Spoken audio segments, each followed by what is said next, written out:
Monstera Mondays week 2, and we're drinking some white monster. But we're not talking about the white monster today. Today, we're talking about the beautiful Monstera Standelyana Albo.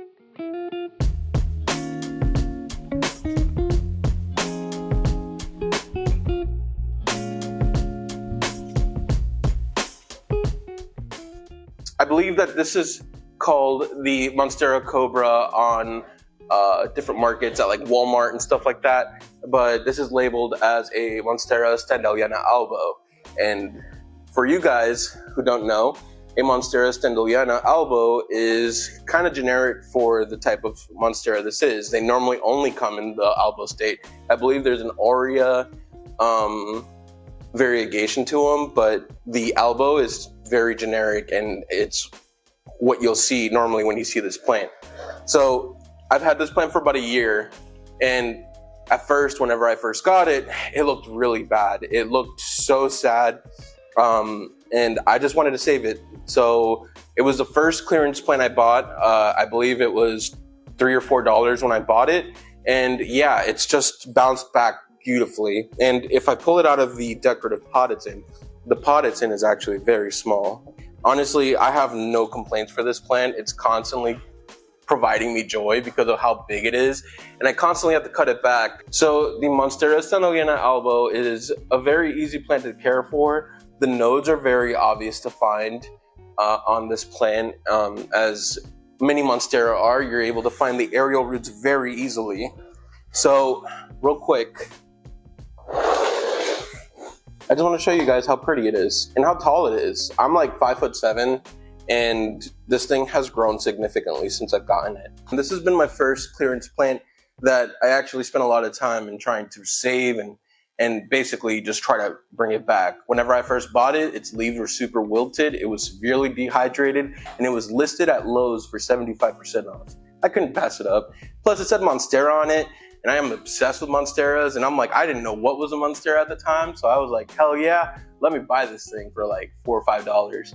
So I bought it, took it home, posted it on Reddit to try to get it some professional advice to get it taken care of, and luckily I received some advice. But yeah, it's been a great success story of mine, and it's kind of what's gotten me into the whole plant scheme and the rescuing of plants, because it shows that, like, while these plants may look ugly when you first buy them, that doesn't mean that they'll stay that way their entire time. You just have to give them a little extra love and a little extra attention to kind of get them where you want them to be.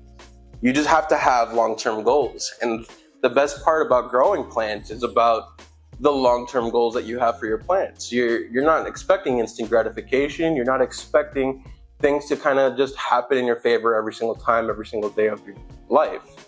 So this is a good representation of that. This plant has had many struggles, and yet it hasn't given up, and you shouldn't either. But like,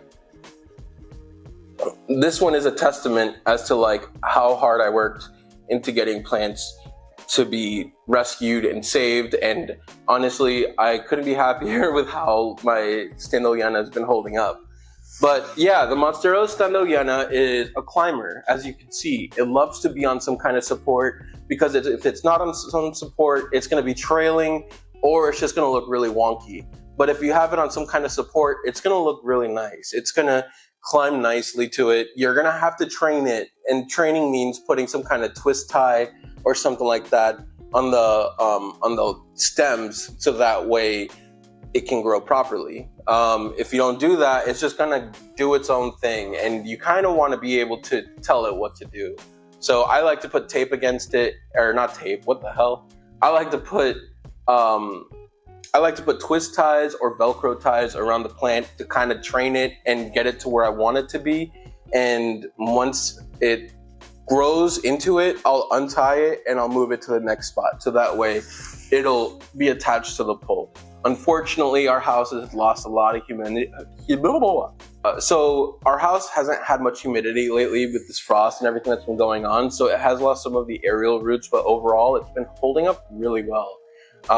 And this has been one of my least maintenance plants. It kind of just grows, and I kind of let it do its thing. So Monstera Standelyana does not deviate from any type of Monstera. These love light, so you want to make sure you have them by a window and facing towards the sun.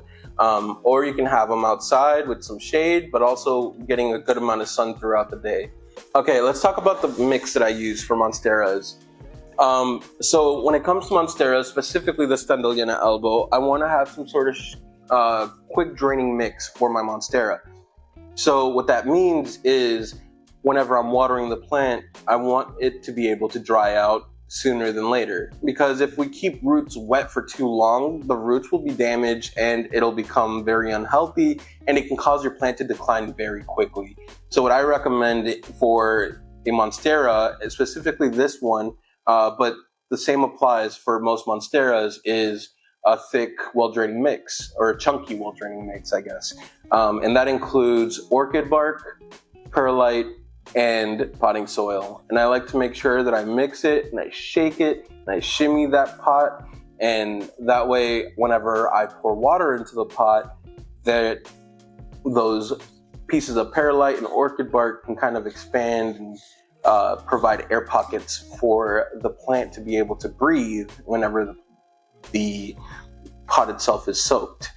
So yeah, honestly, this plant is super easy.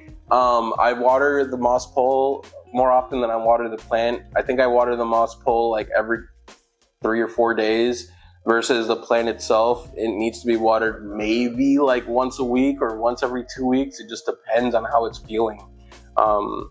Normally I check the dirt or the soil with my finger to see if it needs to be watered whenever I put water into the moss pole. And the reason why I do that is because it's just an easy way to knock out 2 birds with 1 stone. Honestly, if you find this plant to be appealing or beautiful or anything like that, I would highly recommend you check it out and get it. The cuttings are super cheap if you find them on Marketplace. You can find them for like $2 or $3 because of how fast they grow. I believe big box stores sell them for like $20 or $15 depending on when you go. But normally this plant is on clearance because a lot of people just don't seem interested in buying it. And I say, give it a chance. If this is something that looks beautiful for you, build it long term. Take the time. Don't expect it to be the most beautiful thing when you first get it. You gotta put it on a pole. You gotta give it some support. Give it some love. And that's what you should do with all your plants. Give them love. Because if you love your plants, they'll grow. And yeah, I just love this plant. And I want to show it with you guys because it means a lot to me. Now, as you can see at the very top, it's kind of just wobbling and doing its own thing. And training it is very important. If you want it to not be super wobbly like this, you just need some twist ties or Velcro. There's like plant Velcro that you can buy at Walmart that's like super cheap. Or Lowe's or anything like that. But for our sake, for this video, I'm gonna just use twist ties or to kind of put it in its place. I'll show you guys how I train it, okay? So for our sake, I'm gonna just let it hang, because whenever you buy a plant and put it on a pole, it's not gonna be already attached to it. We have to attach it ourselves. So let me go grab some twist ties real quick. I'll be right back. So I got my twist ties, and I want to show you guys how I twist tie this plant to train it upwards. So this can be done on Monsteras. This can be done on any plants that grow on a moss pole. This is how you would train it for it to grow upwards towards how you want it to grow. So if it doesn't have any sort of support already, it's gonna just try leaning. It's gonna just try doing whatever the hell it wants to do. It's gonna try to find something to climb on. But luckily it has us. It has us to show it how to climb. So what I like to do is I like to grab this part of the stem, put it up against the moss, and getting it how I want it to look. So I know that this is how I want it to look, and I want the aerial roots to kind of touch the pole.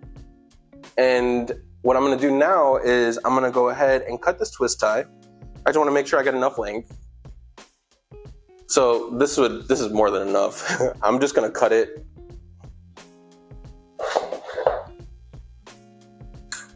All right, so I've cut the twist tie, and And now what I'm gonna do is I'm gonna tie this part of the twist tie to the stem. Not the petiole, not the leaves, the stem.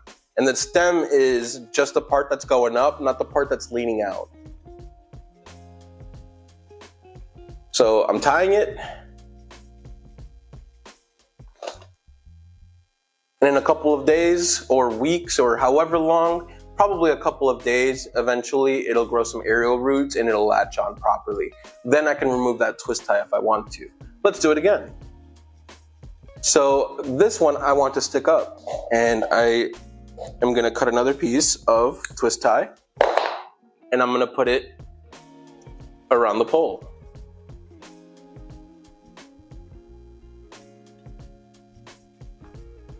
And the same thing applies for the other side.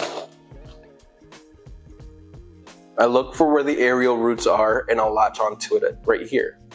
And this one, I'm only gonna use one, and there is a sheath here, but I'm gonna tie it right here, right in between where the next leaves connect. So the inner node.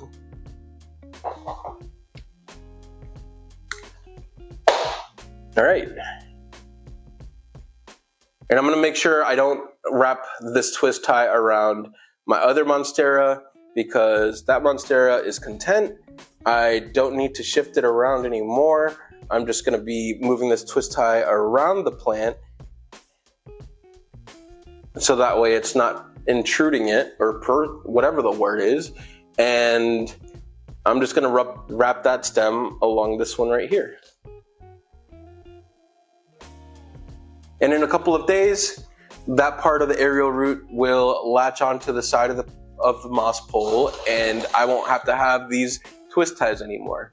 So once I see that the aerial roots are dug inside, then I can just remove the twist ties and it'll be good as is. It'll just be able to latch on, and it doesn't need any kind of support, and you just do that for the next couple of ones. So yeah, this has been my Monstera Monday. This has been week 2, and yeah, I hope you guys liked something a little different from your typical Monstera. This is your Monstera Standelyana Albo, also known as Monstera Cobra Variegata, I believe.